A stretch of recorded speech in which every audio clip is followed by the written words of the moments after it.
네, 안녕하세요. 그럼 마지막 영상 시작해 보겠습니다. 자, 드디어 여러분은 본격적인 실습을 위한 장비를 모두 갖추었습니다. 이번 파트에서는 소스 코드를 컴파일하여 실행하는 방법과 디버그하는 방법에 대해 공부하겠습니다. 자, 그럼 우선 컴파일과 디버그가 무엇인지 짚고 넘어가겠습니다. 컴파일은 넓은 의미로 말하자면 하이 레벨 프로그램을 그보다 더 낮은 레벨의 언어로 번역하는 작업입니다. 우리가 하이 레벨 랭귀지로 작성한 프로그램을 컴퓨터가 실행시키려면 몇 가지 단계를 거친 번역이 필요합니다. C 언어의 경우에는 수업 시간에 배운 대로 전처리 작업이 필요합니다. 전처리 작업은 샵으로 시작하는 전처리 문들을 처리합니다. 예를 들어 샵 include의 경우 해당하는 헤더 파일을 그대로 복사해서 코드에 붙여넣기 하라는 지시어이고, 샵 define의 경우 특정 식별자를 정의된 문자열로 바꿔치라는 지시어이죠. 이와 같이 단순한 작업들을 처리해주는 단계가 전처리 단계입니다. 그 다음 단계는 전처리된 C코드를 한 단계 낮은 언어인 어셈블리어로 번역해주는 어셈블리 단계입니다. 자주 사용되는 컴파일의 좁은 의미이기도 하죠. 주어진 코드의 논리 흐름을 유지하면서도 프로그램의 실행 시간은 빠르게 만드는 등의 최적화 작업이 여기에서 진행됩니다. 다음으로 어셈블리 단계인데요. 여기에서는 컴파일된 어셈블리 코드를 기계가 알아듣는 바이너리 코드로 변환합니다. 이미 LC3 어셈블리를 통해 여러분이 익숙하신 과정이기도 하죠. 마지막으로 링킹 단계인데요. 여러 소스 코드로부터 생성된 오브젝트 파일과 함수 라이브러리를 하나로 묶어주는 역할을 합니다. 리눅스에서는 GNU 프로젝트에서 만들어진 GCC 컴파일러가 사실상의 표준 역할을 하고 있죠. 그리고 다음으로 디버깅 단계입니다. 만약 우리가 만든 프로그램이 우리의 의도대로 동작하지 않을 때 손수 원인을 찾으려면 코드를 한 줄씩 들여다보며 무엇을 놓쳤는지 생각해야 할 것입니다. 그러나 저만 그런지는 모르겠지만 본인의 실수는 찾기가 어렵죠. 이와 같이 의도치 않은 프로그램의 결함을 해결하기 위한 작업을 디버깅이라고 하는데요. 이를 도와주는 프로그램이 디버거입니다. 디버거는 일반적으로 프로그램의 실행을 작은 단계로 따라가면서 결함이 일어난 원인을 추적합니다. 이전에 LC3 시뮬레이터에서 디버깅을 해보았듯이 프로그램의 실행 단계를 직접 확인하면 더 효율적으로 문제를 발견할 수 있습니다. 디버깅을 하는 방법은 다양하고 사람마다 또는 처한 상황마다 적합한 디버거가 있을 수 있습니다. 우선 본 실습에서는 GNU 프로젝트에서 만들어진 대중적인 GDB 디버거를 사용해 보겠습니다. 이제 GCC 컴파일러를 사용하는 방법과 컴파일 과정에 대해 알아보겠습니다. 먼저 용법인데요. 처음에 GCC를 입력하고 그 다음에 옵션과 소스 파일의 이름을 입력해주면 됩니다. 자, 여기서 이 소스 파일의 이름과 옵션의 위치는 서로 바뀌어도 상관이 없습니다. 심지어 여러 옵션들이 있을 때 그 사이에 소스 파일의 이름을 넣어줘도 아무런 지장이 없는데요. 다만 이렇게 하실 경우에 어떤 것이 소스 파일이고 어떤 것이 옵션이었는지 구별하기 어려우실 수가 있으니 각자 자기만의 그런 배열 규칙을 만들어서 자기만은 알아볼 수 있도록 그렇게 잘 규칙을 정해 보시기 바랍니다. 자, 그럼 이제 옵션들에 대해서 보시겠습니다. 먼저 스몰 o 옵션입니다. 자, 여기서 리눅스의 경우에는 알파벳의 대소문자를 구별한다고 말씀드렸었죠. 그래서 이 옵션 같은 경우에도 스몰 o를 사용하는 옵션과 잠시 후에 말씀드리겠지만 이렇게 빅 o를 사용하는 경우의 옵션이 서로 다른 옵션입니다.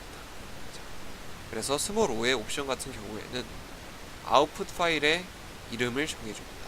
그래서 스몰 o를 쓰고 그 다음에 임자로서 아웃풋 파일의 이름을 써주면 GCC 컴파일러를 통해서 나오는 아웃풋 파일의 이름이 그 임자로서 정해지게 됩니다. 자, 그 다음으로 대문자 2 옵션인데요. 이 경우에는 전처리를 끝내고 더 이상 컴파일을 하지 말고 그 전처리가 끝난 직후의 파일을 아웃풋으로 주어라, 그런 옵션입니다. 자, 이 경우에는 C 코드가 전처리된 확장자가 i인 그런 파일이 아웃풋으로 나오게 됩니다. 자, 다음으로 대문자 S 옵션인데요.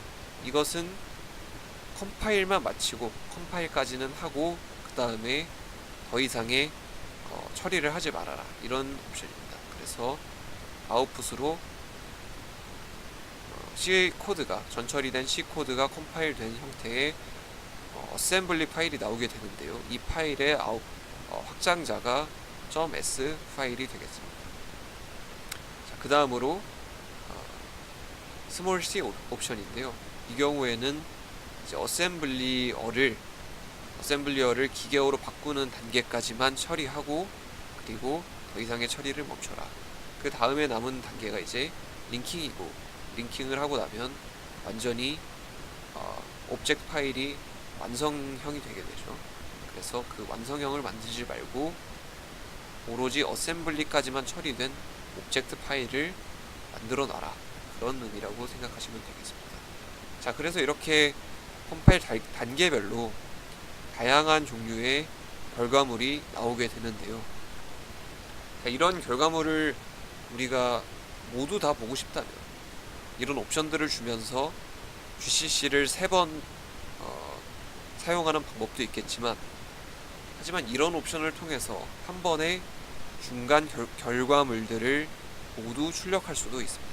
자, 이와 같이 대쉬 save temps를 치게 되면 이제 이런 옵션을 주게 되면, 그러면 GCC 컴파일러가 컴파일 중간 과정에 있는 모든 결과물들을 다 출력으로 내보내게 됩니다.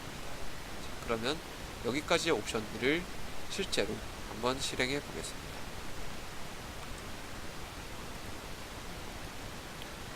자, 이번 실습을 위해서 제가 넣어놓은 C 소스 코드가 이미 있는데요. 일단 소스 코드를 먼저 보여드리도록 하겠습니다. 자, 이와 같은 소스 코드이죠. 아주 간단한 소스 코드인데, 먼저 첫 줄에 hello world라는 문장을 출력하고 그 다음 줄에 이 a라는 어떤 변수일지도 모르는 그런 a라는 것의 값을 출력하는 그런 아주 간단한 프로그램입니다. 자, 이 프로그램의 전처리부에서는 먼저 샵 include로서 이 stdio.h라는 헤더 파일을 그대로 복사해서 붙여넣기 해라, 이런 의미라고 말씀드렸었죠. 그리고 자, define a 3.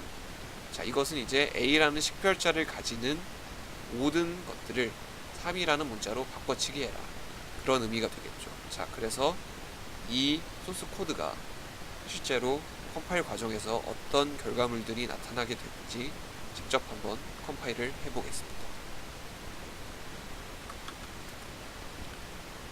GCC의 용법에 대해서 다시 한번 보시겠습니다. GCC 그리고 옵션과 소스 파일의 이름을 넣어주면 됐었죠. 자, 우리가 사용할 옵션은 save temps 그리고 우리의 소스 코드의 이름을 넣어주어야 합니다. 자, 이렇게 했을 경우에 여기서 ls 명령어를 입력해 보시면 hello로 시작하는 이름의 여러가지 중간 결과물들이 나타나게 되었습니다. 우선적으로 이 전처리만 된 소스 코드인 hello.i를 확인해 보겠습니다. 자, 이와 같이 굉장히 많은 내용에 원래 존재하지 않았던 코드들이 붙여넣기 된 것을 보실 수가 있는데요. 정말 굉장히 길죠. 자, 이 모든 내용이 다 우리가 처음에 전처리부에서 샵 인클루드로 선언했던 그런 stdio.h라는 헤더 파일의 내용이 되겠습니다. 그래서 샵 인클루드의 지시어대로 그 헤더 파일의 내용을 그대로 가지고 와서 붙여 넣은 것이죠. 자, 이와 같이 계속해서 내리다 보면 우리의 원본 소스 코드가 여기에 들어있는 것을 보실 수 있습니다. 자, 원본의 소스 코드와 무엇이 바뀌었느냐? 거의 그대로지만 여기에 원래 A라는 어떤 식별자가 있었는데 그것이 지금 3으로 바뀌었음을 보실 수가 있습니다. 자, 전처리부가 물론 다 없어졌고요. 그리고 A라는 식별자가 지금 3으로 취한되어 있습니다.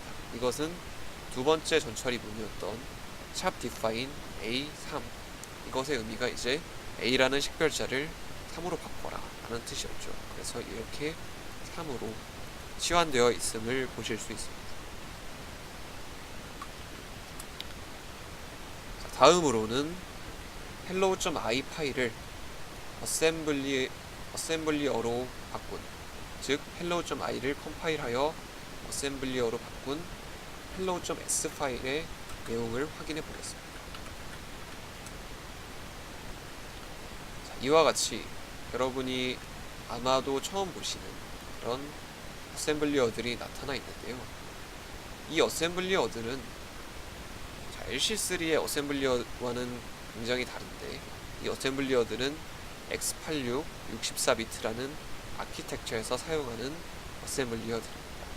우리의 서버가 인텔에서 만든 x86 64비트 아키텍처 위에서 돌아가고 있기 때문에 이와 같이 그 아키텍처에 적합한 어셈블리어로 이렇게 컴파일을 해주게 되는 방식입니다. 이렇게 이와 같이 확인해 보실 수 있었고요. 그 다음으로 hello.5라는 이번에는 이 어셈블리어를 어셈블리하여 기계어 코드로 바꿔준 형태의 파일을 확인해 보겠습니다. 자, 정말 알 수 없는 기호들로 구성되어 있는데요. 자, 이와 같이 마지막으로 형성된 기계어 코드는 우리가 봐도 전혀 이해할 수가 없습니다. 따라서 이 hello.5라는 파일을 열어보는 것은 사실상 큰 의미가 없는데요. 나중에 여러 개의 소스 코드를 가지고 작업을 할 때, 그럴 때 링킹 과정에서 뭔가 문제가 생기지는 않았는지 그런 과정을 상세하게 파악하고 싶으실 때 그런 경우에는 사용할 수 있는 옵션이라는 것을 알아두시고 넘어가시면 되겠습니다. 이렇게 해서 컴파일 과정에 있던 결과물들과 그리고 컴파일 과정들을 출력하는 옵션들에 대해서 보셨고요. 만약에 모든 출력물을 원하지 않고 오로지 하나의 출력물, 한 단계의 출력물만 원하신다 라면 이 옵션을 주지 말고 이 세 개의 옵션 중에 하나를 주시면 되겠죠.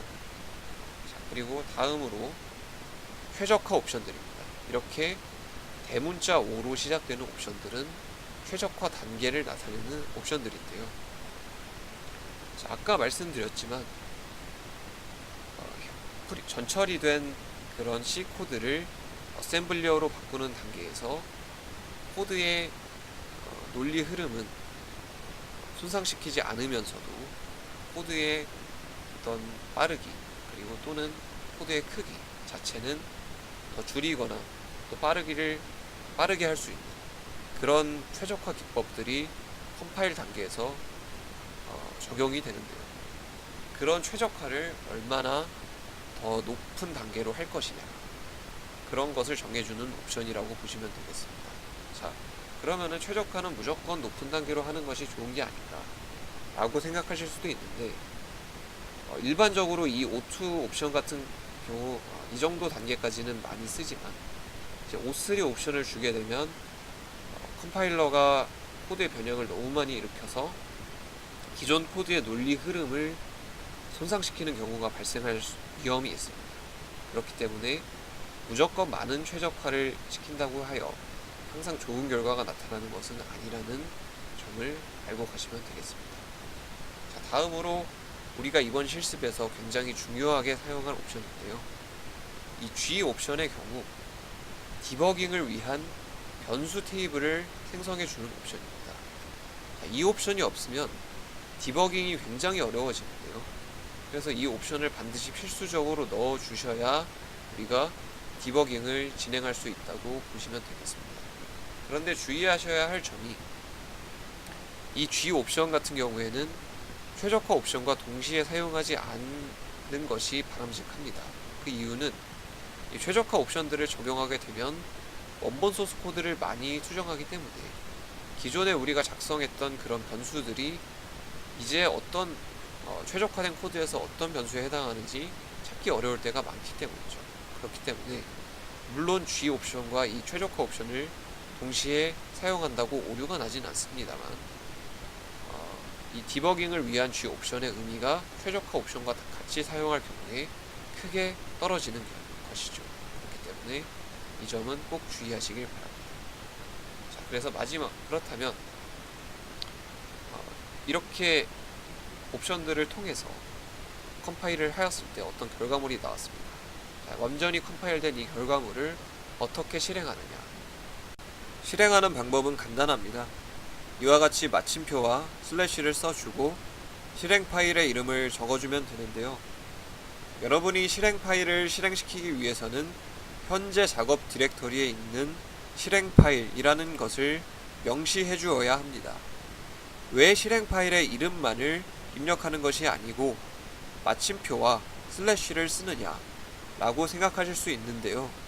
이것은 환경 변수라는 개념과 관련이 있습니다. 적절한 환경 변수 설정을 통해서 현재 작업 디렉토리에서도 아무런 이런 명시되는 표현 없이 실행 파일을 실행시킬 수 있습니다만 꼭 필요한 기능은 아니니 지금 단계에서는 넘어가도록 하겠습니다. 자, 그러면 이제 직접 실행 파일을 만들어 실행시켜 보겠습니다. 아까 작성되어 있던 간단한 프로그램인 hello.c를 컴파일해 보겠습니다.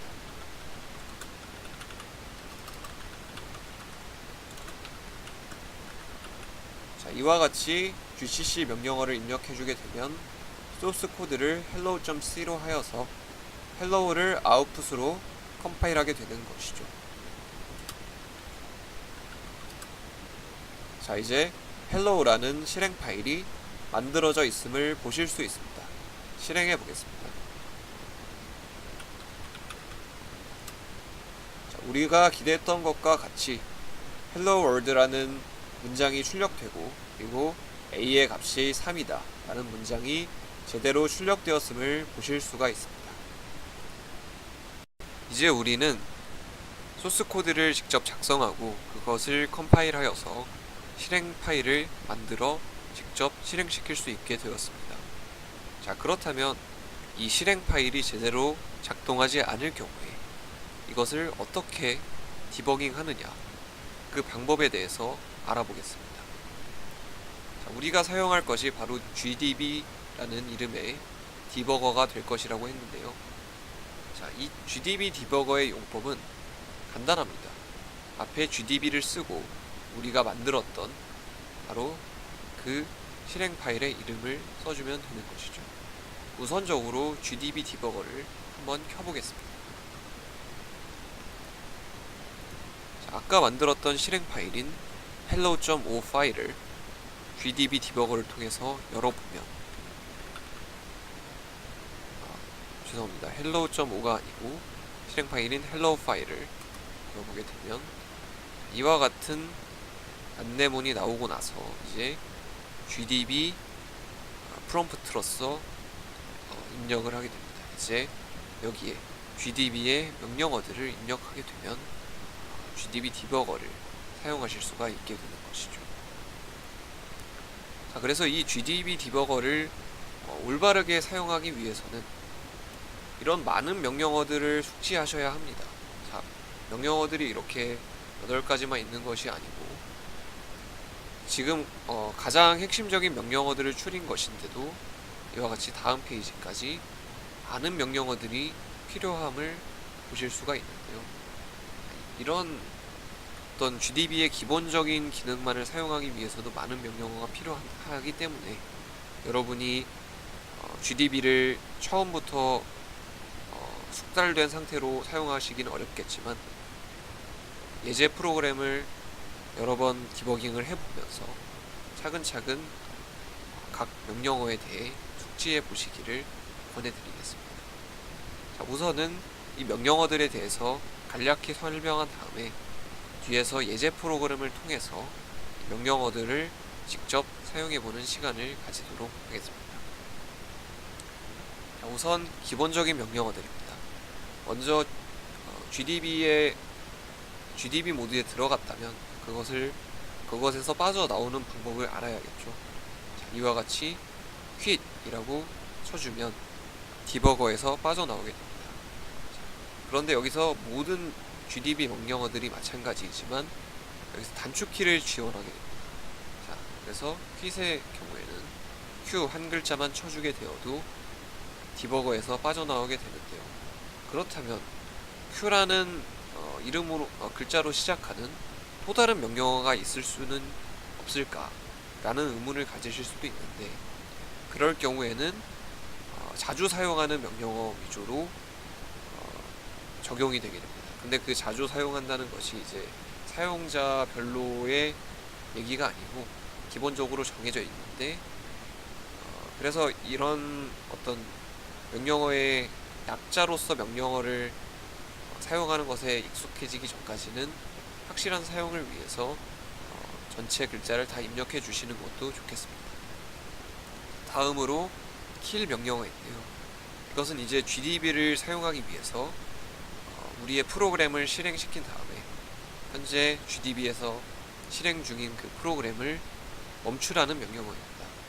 자, 보통 처음부터 디버깅을 다시 시작하고 싶을 때 사용하게 됩니다. 그 다음으로 list라는 명령어인데요. 이 명령어는 소스 코드를 처음부터 10줄씩 보여주게 됩니다. 자, 우리가 이제 GDB 디버거 모드로 들어가게 되면 다시 한번 소스 코드를 보면서 여러가지 나중에 나오겠지만 뭐 중지점이라든지 그런 것들을 설정하고 싶을 때가 있겠죠. 또는 변수의 이름을 다시 확인하고 싶을 수도 있고 그러기 위해서 소스 코드를 GDB 모드 내에서 이제 다시 띄워보는 그런 기능이라고 보시면 되겠습니다. 자, 그리고 GDB에도 도움말 기능이 있는데요.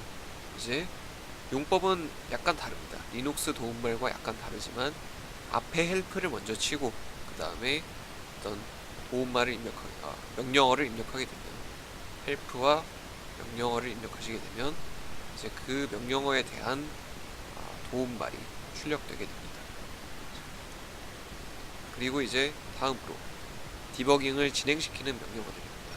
먼저 run인데요. 이것은 이제 우리가 실행 파일을 가져온 그 프로그램을 실행시켜라 라는 명령어입니다. 자, 그래서 이 명령어 같은 경우에 실제로 적용을 시키면 명령을 내리면 이 프로그램이 바로 끝나게 됩니다. 만약에 우리가 아무런 중지점을 설정하지 않았다면 말이죠.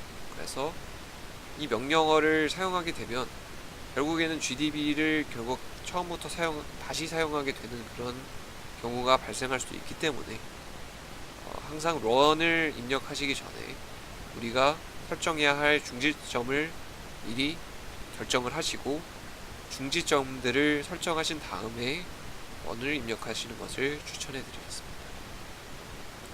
자, 그 다음으로 step, next, continue 약간 비슷한 역할의 명령어들인데요. 이 명령어들의 경우에는 일단 프로그램이 실행되고 있지 않으면 전혀 작동하지가 않습니다.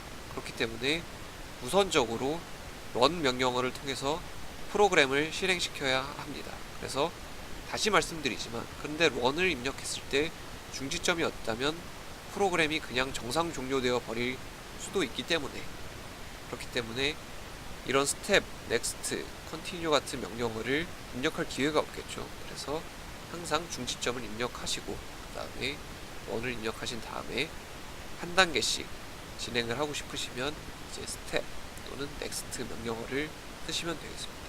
자, 스텝과 넥스트는 기능이 굉장히 유사한 명령어들인데요. 여러분이 LC3 시뮬레이터가 기억나시는지 모르겠으나 LC3 시뮬레이터에서도 다음 인스트럭션을 하나씩 실행을 하되 스텝의 경우에는 그 인스트럭션을 실행을 하고 만약에 서브루틴으로 들어가는 경우에는 서브루틴 안으로 들어가서 그 서브루틴의 인스트럭션들도 한 단계씩 실행하는 그런 명령어였습니다. 그런데 이제 넥스트의 경우에는 다음 인스트럭션을 실행하되 만약에 이것이 서브루틴, C에서는 펑션이 되겠죠. 이런 펑션을 콜할 경우에는 그 펑션을 모두 실행해라, 스텝 바이 스텝으로 실행하는 것이 아니고 그 콜된 펑션을 그냥 전부 실행한 다음에 그 다음 스텝을 보자 라는 의미가 되겠습니다. 자, 그리고 이제 컨티뉴인데요. 이 컨티뉴 같은 경우에는 현재 이제 중지가 되었다면, 예를 들어 중지점에서 중지가 되었다면 이 중지점으로부터 다음 중지점까지, 다음 중지점을 만날 때까지 프로그램을 실행하라, 그런 의미가 되겠습니다. 따라서 컨티뉴 같은 경우에는 스텝이나 넥스트보다는 좀 더 넓은 범위로 건너뛸 수가 있겠죠. 이와 같은 명령어들을 적절하게 배분함으로써 자신의 프로그램을 적절한 크기로 나누어 디버깅을 하실 수가 있겠습니다. 자, 다음으로 우리가 어떤 확인하고자 하는 값을 확인하는 방법입니다. 우리가 LC3 시뮬레이터를 사용했을 때를 돌이켜보시면 우리는 어떤 값을 확인하기 위해서 레지스터를 확인했습니다. LC3 시뮬레이터의 한 켠에는 모든 레지스터의 값이 나열되어 있었죠. 그래서 우리가 LC3 시뮬레이터를 프로그래밍 할 때는 어셈블리어의 형태로 했기 때문에 어떤 변수 또는 표현이라는 그런 추상화된 개념이 없었습니다. 그래서 단지 레지스터의 값만을 트레이싱 함으로써 우리의 프로그램을 디버깅 할 수 있었는데요. 자, 이제 C 언어로 프로그래밍을 했을 경우에는 그런 레지스터의 값들을 어떤 표현 또는 변수라는 그런 추상화된 개념으로 묶어서 생각을 할 수가 있습니다. 그래서 우리가 좀 더 간편한 프로그래밍을 할 수 있게 되고, 따라서 디버깅 역시 이런 표현이나 변수 기준으로 하는 것이 더 간편하겠죠. 그래서 이 GDB 디버거에서는 이와 같은 방식으로 우리가 변수 또는 표현을, 그 값을 확인하는 것을 지원하게 됩니다. 먼저 프린트 명령어인데요. 이것은 이제 특정 시점에서 잠시 프로그램의 실행이 중지된 그 시점에서 어떤 변수 또는 표현이 어떤 값을 가지는지 출력을 해줍니다. 자, 그런데 이 표현이라 함은, 변수라고 하면은 직관적으로 이해하기가 쉬우시겠지만 표현이라 함은 단순히 변수들의 합 역시 자동적으로 계산을 해준다는 얘기입니다. 그래서 예를 들어 A와 B라는 두 개의 변수가 있을 때 그 A와 B의 합을 여기에 A 플러스 B라고 입력을 해주셨을 때 그 A 플러스 B의 값을 확인을 시켜준다는 의미입니다. 따라서 우리의 번거로움을 약간 덜어주는 그런 편리한 기능이 제공되고 있죠. 자, 그러면 우리가 어떤 변수를 디버깅을 하는 과정 내내 확인을 하고 싶을 때가 있습니다. 예를 들어 반복문을 반복적으로 확인하고 싶을 때 같은 경우에 말이죠. 그럴 때 매 반복문마다 이렇게 프린트, 그리고 우리가 원하는 어떤 변수 또는 표현을, 이 명령을 계속 주기는 번거로울 때가 많이 있습니다. 그럴 경우에는 이제 디스플레이 명령어를 사용하게 되는데요. 이 명령어 같은 경우에는 우리가 특별히 따로 명령을 내리지 않아도 우리가 매번 중단을 할 때마다 다음 중단점, 또는 만약에 스텝 바이 스텝으로 프로그램을 진행시킬 경우에는 매 스텝마다 원하는 표현의 값을 출력해 줍니다.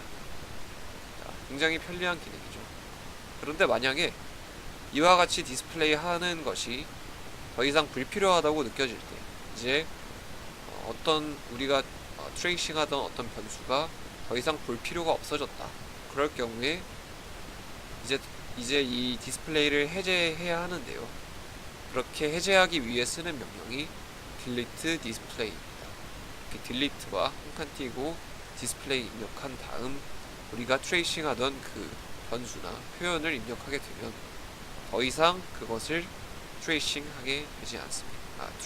하지 않게 됩니다. 이와 같이 우리가 원하는 어떤 값들을 추적하는 방법에 대해서 보셨습니다. 자, 다음으로는 이제 중단점을 설정하는 방법입니다. 먼저 간단하게 중단점을 설정하는 것은 이렇게 break를 입력하고 그 다음으로 숫자를 입력해 주면 소스 코드에서 이 n번째 라인에 중단점이 설정이 됩니다. 자, 그러면은 이제 함수를 run 했을 때 그 중단점에 가서 멈추게 되는데요. 이 중단점이라는 것은 이제 그 라인을 실행하기 전의 시점입니다. 따라서 우리가 만약에 5번째 라인을 실행시킨 다음에 멈추고 싶다. 그렇다면 중단점을 6에다 놔야 할 것이고 5번째 라인이 실행되기 직전에 멈추고 싶다 하면 5번째 라인을 중단점으로 설정하시면 되겠습니다. 자, 이와 같이 이제 어떤 숫자를 통해서 소스 코드의 라인을 통해서 중단점을 설정할 수가 있었다면 이제 함수의 이름으로도 중단점을 설정할 수가 있습니다. 만약에 소스 코드의 길이가 짧을 경우에는 어떤 숫자로서 중단점을 설정하는 것이 간편할지 모르겠으나 만약에 소스 코드의 길이가 굉장히 길어지고 여러 소스 코드가 병합되어 있을 경우에는 함수의 이름을 통해서 설정하는 것이 간편할 때가 있습니다. 자, 이렇게 어떤 함수의 이름을 중단점으로 설정을 하게 되면 그 함수의 첫 번째 줄에서 중단을 하게 됩니다. 자, 그래서 우리가 이런 식으로 여러 개의 중단점들을 붙이게 되면 우리가 예전에 붙였던 중단점들이 어디였는지 기억나지 않을 때가 있겠죠. 그럴 때는 이제 이렇게 info 그 다음에 break라는 명령어를 주시게 되면 이제 모든 중단점들을 표시하게 됩니다. 자, 여기서 나온 이 워치 포인트라는 것도 어떤 중단점의 일종인데요. 이 워치 포인트 같은 경우에는 어떻게 설정하느냐, 바로 워치와 어떤 표현을 통해서 설정합니다. 이 표현의 경우에는 아까 디스플레이 또는 프린트에서 나왔던 그런 표현과 같은 의미인데요.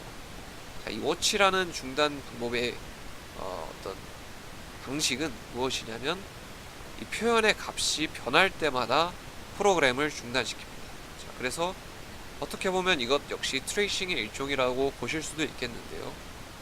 자, 우리가 어떤 A라는 변수의 값을 계속 추적하고 싶을 때 그때 그런데 A라는 변수가 값이 유지될 때는 별로 관심이 없을 때는 이와 같이 워치를 통해서 워치 A라는 명령을 주시게 되면 그 A의 값이 변하는 시점에서만 이 프로그램이 중단되게 됩니다.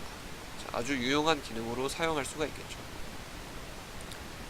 자, 그리고 다음으로 이러한 중단점들 브레이크 또는 워치 포인트를 통해서 설정된 이런 중단점들이 더 이상 필요가 없어졌을 때 그것을 지우는 방법입니다. 이와 같이 클리어 그리고 기존의 중단점이 설정되었던 그런 어떤 소스 코드의 라인을 입력해 주시면 이제 그 중단점을 삭제하게 되고 또는 함수의 이름을 입력해 주게 되면 역시 그 함수의 첫 번째 줄에 설정되어 있던 중단점 그리고 그 이후에 있는 모든 줄에 그 함수 내에 포함된 중단점들을 삭제하게 됩니다. 자, 그런데 이런 중단점들이 너무 많아서 일일이 지우는 것이 어렵다. 그럴 경우에는 그 delete라는 명령어만 주시게 되면 모든 중단점들을 한꺼번에 삭제할 수 있습니다. 자, 그런데 우리가 중단점을 지우고 나니까 갑자기 후회를 할 수도 있겠습니다. 그렇게 후회가 되지 않도록 중단점을 지우는 것이 아니라 단순히 중단점을 비활성화하는 방법도 있습니다. 이와 같이 disable 중단점에 명시를 해주게 되면 이런 식으로 아까와 같은 방식으로 중단점을 명시해주게 되면 특정 중단점을 비활성화할 수가 있습니다.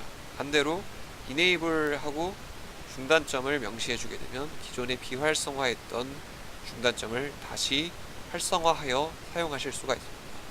만약에 어떤 중단점들을 설정을 해두었지만 그것들을 모두 기록을 해두고 싶다, 지우지는 않되 기록을 해서 남겨두고 싶다 하실 경우에는 이와 같이 비활성화 기능을 사용하실 수도 있겠습니다.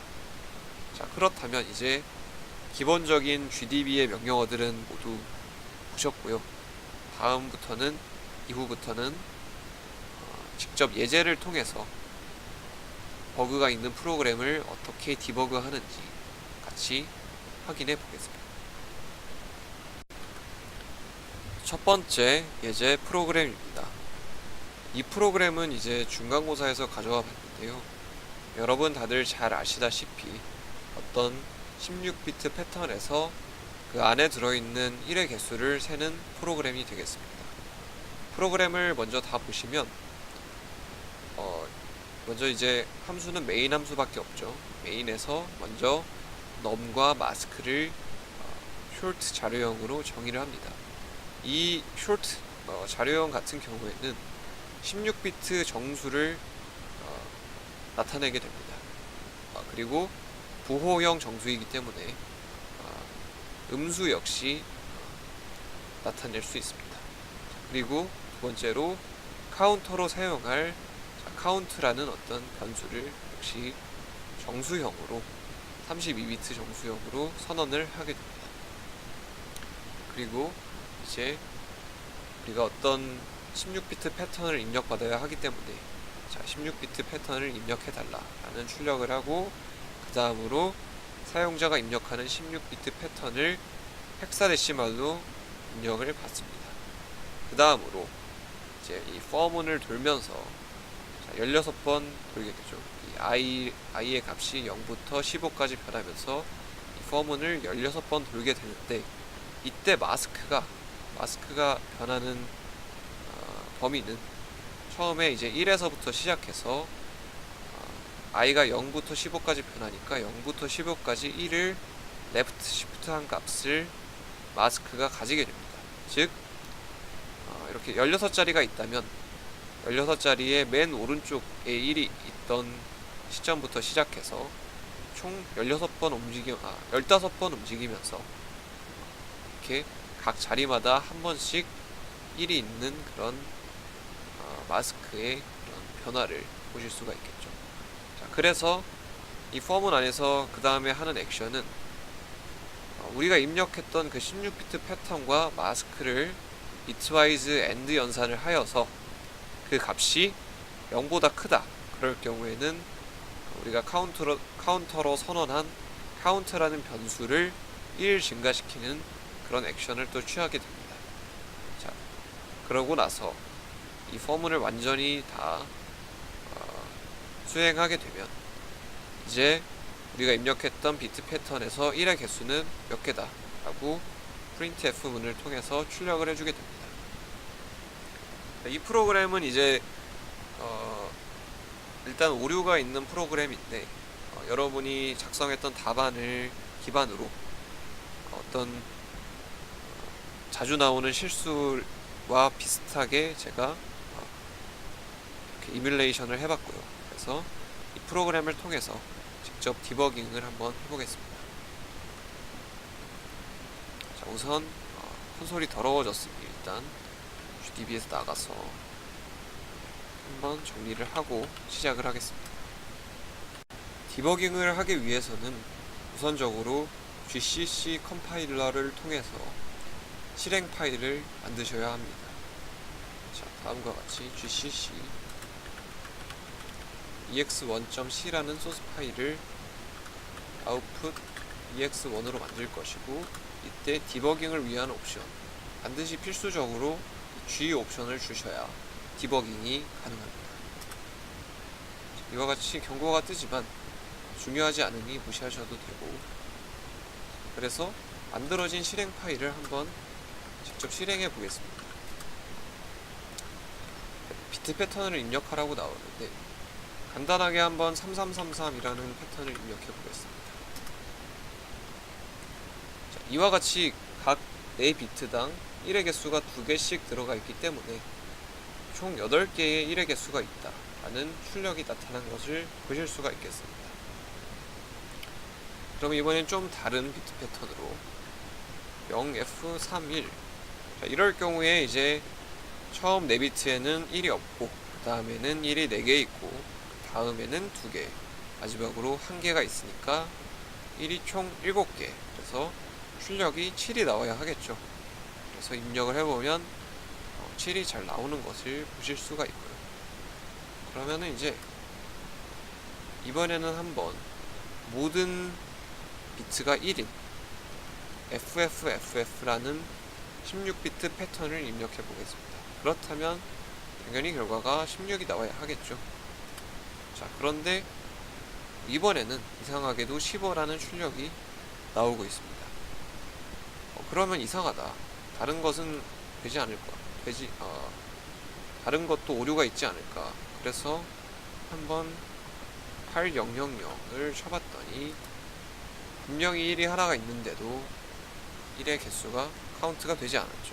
자, 이런 식으로 우리가 예상했던 것과 다르게 뭔가 오동작을 보여주고 있는 이 프로그램을 GDB를 통해서 디버깅 해보겠습니다.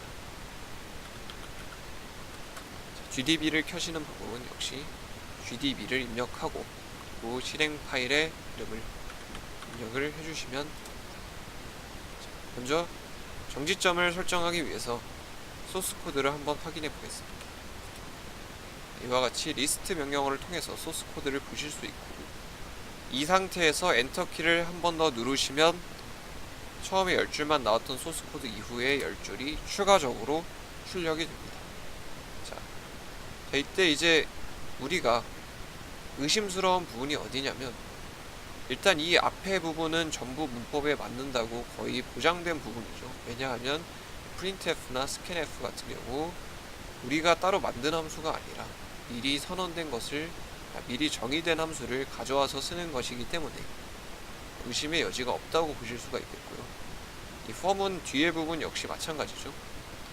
그래서 이 form은 의심이 된다 싶기 때문에 브레이크 포인트를 form은 안에 가장 첫 번째로 나오는 라인인 10번에다가 한번 설정해 보겠습니다. 브레이크 포인트 설정하는 방법은 브레이크 10 이렇게 입력을 하시면 됩니다. 그래서 10번 라인, 소스 코드의 10번 라인에 브레이크 포인트가 설정이 되었고요. 그래서 이 함수를 직접 실행을 시켜보면 우선은 우리의 입력을 한번 받겠죠. 이 scanf 문에 따라서 입력을 받을 텐데, 아까 우리가 입력했던 것 중에 제대로 결과가 출력되지 않았던 비트 패턴인 FFFF를 한번 입력을 해봅시다. 그래서 이제 우리가 설정했던 브레이크 포인트에 지금 걸렸음을 보실 수가 있습니다.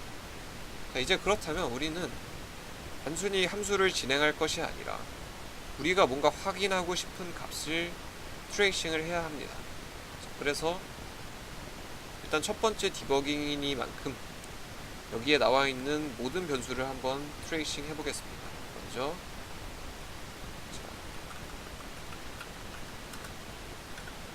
num을 트레이싱 하고요.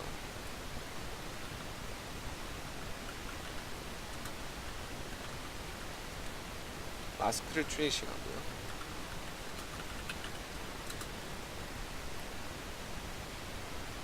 카운트를 트레이싱 하고, 자, 그리고 또 이제 마스크만 트레이싱 하는 것도 좋지만 또한 이 표현도 트레이싱 하면서 이것이 0보다 큰지 작은지를 추적을 하는 것이 바람직하겠습니다.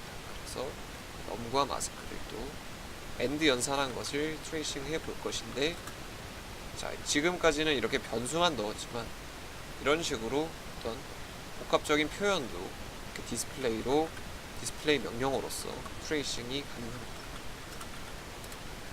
이와 같이 나타나죠. 자, 지금 우리가 브레이크 포인트를 10번 라인에 설정을 했는데 그 얘기는 이 10번 라인이 아직 실행되지 않았다는 뜻입니다. 실행되기 직전인 것이죠. 자, 여기서 이제 스텝 명령어를 누르시면 입력을 하시면 이와 같이 10번 라인이 실행되고 11번으로 갔음을 보실 수가 있겠습니다. 그래서 10번 라인인 마스크를 1로 설정해라. 지금 같은 경우에 i가 0이기 때문에 첫 번째 for로 풀어서 i가 0이기 때문에 마스크가 그냥 1이 되었죠. 그래서 마스크가 0에서 1이 되었고, 그리고 나머지 값들에는 카운트는 변함이 없고 num 역시 우리가 입력했던 FFFF 즉 마이너스 1을 그대로 가지고 있고, 그런데 이제 마스크가 1이 되었기 때문에 num과 마스크의 AND 연산 값이 가장 오른쪽에 1이 있는 그런 비트 패턴인 1 값을 가지게 된다고 보실 수가 있겠습니다. 그래서 다음 스텝으로 한번 넘어가 보겠습니다. 스텝은 S라는 약자로만 입력을 해도 스텝이 입력이 됩니다. 자, 이제 포문의 다음 바퀴, 즉 i가 1인 상태이죠. 지금 돌리다 보니까 이제 i의 값도 추적하는 것이 좋아 보입니다. 왜냐하면 우리가 포문을 몇 번째 들고 있느냐, 그것을 보기 위해서 말이죠. 그럴 때는 이제 다시 한번 변수를 이와 같이 추적할 것을 더 추가해 주시면 되겠습니다. 다음 스텝으로 가보겠습니다. 그러면은 이제 우리가 10번에 설정했던 브레이크 포인트에 도달했다는 알림이 또다시 나오고요. 그래서 이제 마스크를 다시 1비트 왼쪽으로 시프트 하는 그 10번 라인에 다시 도달하게 되었습니다. 그래서 마스크가 왼쪽으로 시프트 한다는 것은 산술적으로는 2배를 하는 그런 의미와 같죠. 그래서 마스크가 1에서 2로 증가했음을 보실 수가 있고요. 역시 num과 마스크의 비트와이즈 연산 역시 이제 왜냐면 이 num이 모든 비트가 1인 비트 패턴을 가지고 있기 때문에 이 num과 마스크의 비트 패턴 비트와이즈 AND 연산 역시 마스크의 값과 같은 값을 가지게 됩니다. 자, 그래서 계속 진행해 보자면 이제 이 num과 마스크의 비트와이즈 AND 연산이 역시 양수이기 때문에 이제 카운트가 또 1이 커지겠죠. 그래서 스텝을 또 진행을 해보면 혹시 카운트가 1을 증가한 것을 보실 수가 있습니다. 그래서 계속해서 진행을 해보겠습니다. 이제 i가 2인 상태의 포문을 지금 돌고 있습니다. 그래서 이번에는 이제 10번 브레이크 포인트에서 1을 2번 왼쪽 시프트 시킨 그런 마스크가 되겠고요. 그래서 마스크가 4로 변할 것이고 4로 변했고 이제 num과 마스크의 AND 연산한 값이 역시 4가 되었습니다. 자, 역시 양수이기 때문에 카운트가 또 1 증가하겠죠. 자, 그런데 이런 식으로 계속 어떤 스텝 바이 스텝으로 진행을 하다 보니까 굳이 이런 불필요한 포문 내부에서의 두 가지 스텝을 다 볼 필요가 있느냐, 그냥 우리는 한 번의 포문에서 이 한 번의 그 변수들의 언어만 보면 되지 않겠느냐 라는 생각을 하실 수가 있는데, 실제로 지금 같은 경우에는 그나마 포문 내부에서 하는 작업이 액션이 두 가지밖에 없지만, 만약에 여러 개의 커맨드 라인이 아니고 여러 개의 소스 코드가, 여러 줄의 소스 코드가 포문 안에 들어있다면 이런 스텝 바이 스텝에 의한 그 디버깅이 훨씬 번거로울 것입니다. 그래서 이렇게 스텝 바이 스텝으로 할 것이 아니고 그냥 한 번에 다음 브레이크 포인트까지 가자. 그래서 그럴 때는 continue라는 명령어를 사용하게 됩니다. 그러면은 다시 한번 10번 라인에 존재하는 우리가 처음 설정했던 그 브레이크 포인트까지 도달을 하게 됩니다. 그래서 다시 한번 continue를 입력해주면 그 다음 브레이크 포인트까지 또 가게 되고, 자, 여기서 이제 i의 값에 주의하면서 한번 따라가 봅시다. 그래서 여기서 continue 역시 줄임말로 c만 입력하면 continue가 되게 됩니다. 식으로 계속해서 컨티뉴를 할 수 있고, 심지어 여기서 아무런 명령 없이 우리가 컨티뉴 또는 스텝을 진행하고 있을 때는 단순히 엔터만 누르셔도 그 다음 단계로 가실 수가 있습니다. 엔터만 눌러서 다음 단계로 진행하고 있습니다. 자, 지금까지는 아무런 이상 없이 i가 1 증가할 때마다 계속해서 카운트 값이 커지고 있습니다. 지금 계속 넘과 마스크의 엔드 연산은 계속해서 양수를 가리키고 있고, 그렇기 때문에 이제 조건문에 의해서 카운트가 1씩 증가하고 있는 모습입니다. 자, 그러면은 우리의 오류는 도대체 어디서 나느냐? 우리는 지금 다시 말씀드리지만 FFF라는 F가 4개 있는 16비트가 전부 1로 구성된 비트 패턴을 입력했고, 그래서 이 포문에 16번 실행되는 이 모든 포문에 대해서 카운트가 1씩 증가해야만 합니다. 만약 우리의 의도대로 프로그램이 동작한다면 말이죠. 그래서 계속 다음 스텝을 밟는데 지금 계속해서 이상이 보이지 않고, 그래서 i가 15인 마지막 포문에 진입했습니다. 지금 아직 포문의 첫 번째 액션인 10번 라인을 실행하기 전이고요. 그래서 지금 이제 카운트가 15가 되었죠. 그래서 우리가 FFF를 넣었을 때 예상했던 결과값인 16과는 다른 15라는 값이 이미 완성이 되었습니다. 이제 이번 포문에서 이 15에서 1이 더 증가 안 하겠구나, 증가하지 않아서 우리가 생각하지 못했던 오류가 일어났구나. 그렇기 때문에 이번 포문은 주의 깊게 봐야 할 필요가 있습니다.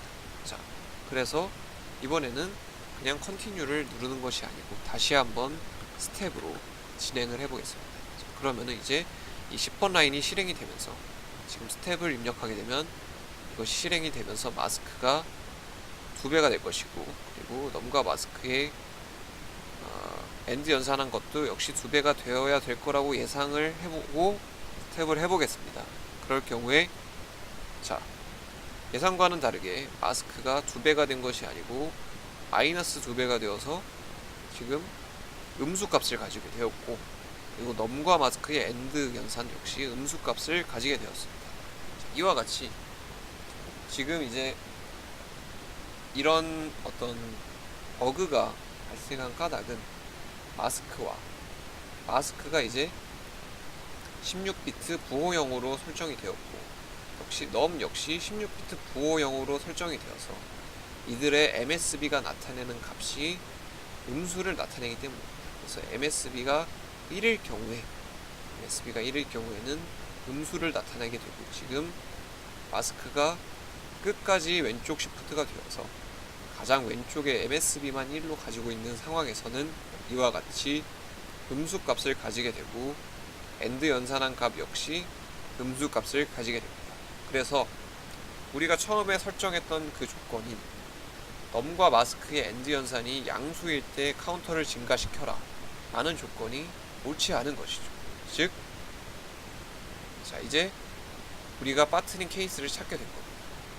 지금까지는 이 연산이 양수일 때만 증가시켰는데 MSB에서 1이 나타날 때는, 그때는 엔드 연산을 했을 때 음수 값이 나오는구나, 이런 사실을 깨닫고 이제 코드를 수정할 수 있을 것 같습니다. 그래서 문제점을 찾았으니 GDB를 종료시키고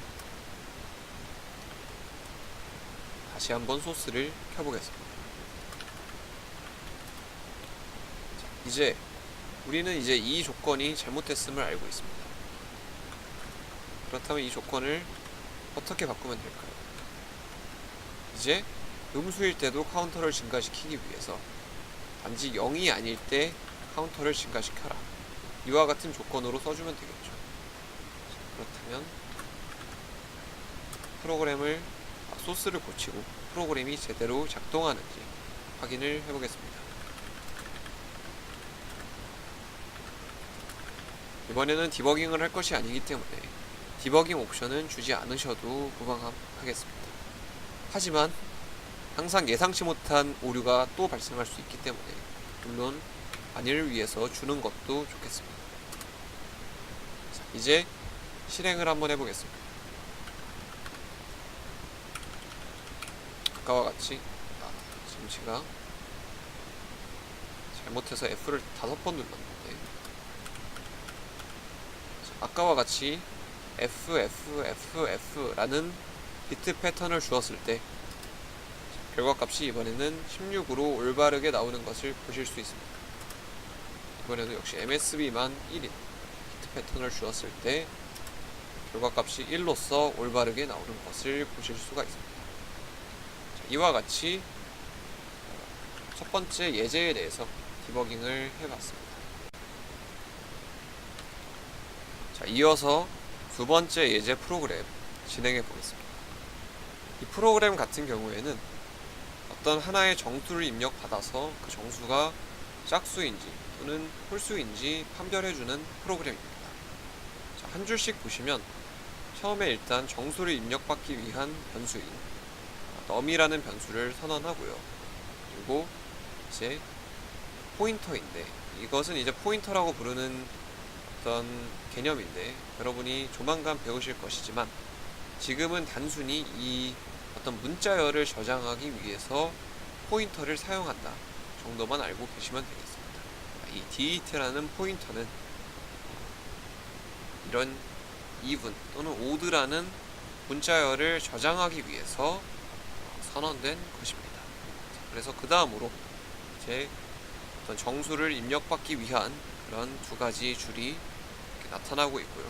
그 다음으로 여러분이 배우셨던 스위치 케이스문입니다. 넘버를 2로 나눠서 나머지를 가지고 두 가지 케이스로 구분을 했죠.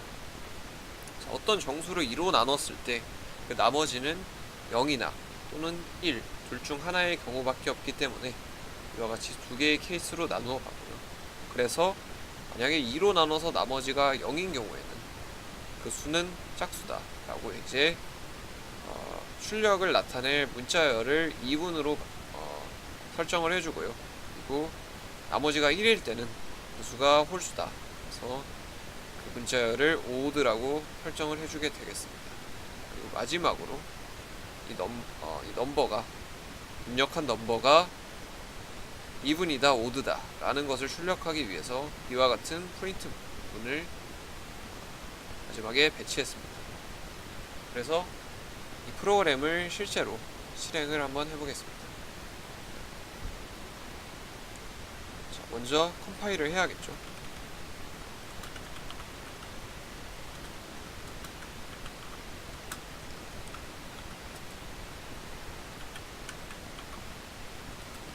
이와 같이 실행을 해서 입력을 해주면 먼저 3을 한번 써보겠습니다. 지금 3은 홀수죠. 그래서 홀수가 홀수라는 올바른 출력이 나왔고요. 그러면 이번에는 짝수를 한번 써볼까요? 자, 4는 짝수인데도 지금 홀수라는 그런 판별이 나왔습니다. 뭔가 이상함이 있죠. 프로그램에 문제가 있습니다. 다시 한번 짝수를 써보겠습니다. 이번에도 계속해서 홀수라는 그런 출력이 나오고 있습니다. 이렇게 문제가 있는 프로그래밍을 확인을 했고요. 그렇다면 이제 GDB를 통해서 어떤 문제로 이런 결과가 나오고 있는지 직접 확인해 보겠습니다. 자, 이제 마지막 예제 프로그램입니다. 이 프로그램은 팩토리얼을 계산해주는 프로그램인데요. 이 프로그램은 아주 버그가 많은 프로그램으로 제가 준비를 해봤습니다. 먼저 한 줄씩 보시면 이제 첫 번째 줄에서 각각 num과 fact라는 변수를 선언을 해주죠. 이 num은 어떤 숫자를 정수를 입력받아서 저장하는 용도로 사용될 변수이고요. 그리고 fact는 팩토리얼 값을 계속해서 누산하면서 저장하기 위한 용도로 선언된 그런 변수입니다. 그리고 1로 초기화를 해주었죠. 그래서 이 while문 같은 경우에는 입력받은 num의 값을 1씩 감소시키면서 그리고 팩트에다가 그 넘을 곱해줍니다. 그래서 예를 들어서 어떤 n이 입력됐으면 그것을 팩트에 n을 곱하고 그리고 1을 또 감소시켜서 n-1을 곱하고 계속해서 곱해주겠죠. 그래서 이제 팩트가 처음에 1이었는데 이게 n 곱하기 n-1 곱하기 n-2 곱하기 이런 식의 연산이 되기를 희망하고 있습니다. 그래서 언제 끝나느냐? 이제 넘이 1이 되었을 때 0이 되었을 때 while 어떤 조건의 경우에는 0이면 false고 그 외에 어떤 값이든지 간에 true로 판단을 하기 때문에 이 넘이 0이 되었을 때 이 while 루프가 종료가 되기를 희망하고 있습니다. 그래서 마지막으로 팩토리얼 값이 어떤 입력받은 넘의 팩토리얼 값이 몇이다 라는 것을 출력해주는 그런 간단한 프로그램입니다. 그런데 이 프로그램을 실제로 실행을 해보겠습니다.